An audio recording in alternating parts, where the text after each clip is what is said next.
সকল কেনে আছে? সকলোৱে ভালে আছেনে? মই আজি দুদিন আগত এই ঠাইত এটা কাঠআলু উলিয়াইছিলোঁ।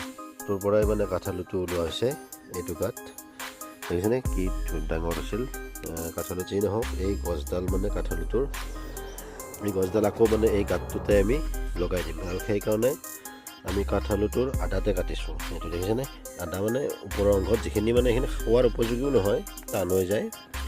ইয়াতে মই হালধি দিছোঁ, কিয় গম পাইছেনে? যাতে ইনফেকশ্যন নহয়। এই হালধি দি কেনে যেতিয়া ইয়াক শুকাইছোঁ, ইয়াত আৰু কোনো ধৰণৰ ফাংগাছ নালাগে। তাৰ ফলত নেক্সট টাইম ইয়াৰ যিবিলাক কাষৰ এইবিলাক কাণ্ড ওলাইছে, এই কাণ্ডবিলাকৰ পৰা ধুনীয়াকৈ আকৌ আলুটো ডাঙৰকৈ হ'ব। আকৌ এই গাঁতটোতে আমি আলুটো লগাই দিম। জাবৰ জোঁথৰ পেলাম, জাবৰ জোঁথৰ পেলাই ইয়াক কিছু কোৰ কৰিম। তাৰপিছত সামান্য মাটি পেলাই তাৰপিছত এই আলুটো আমি ধুনীয়াকৈ আকৌ ৰুই দিম। ভিডিঅ'টো ভাল পালে শ্বেয়াৰ কৰি দিব।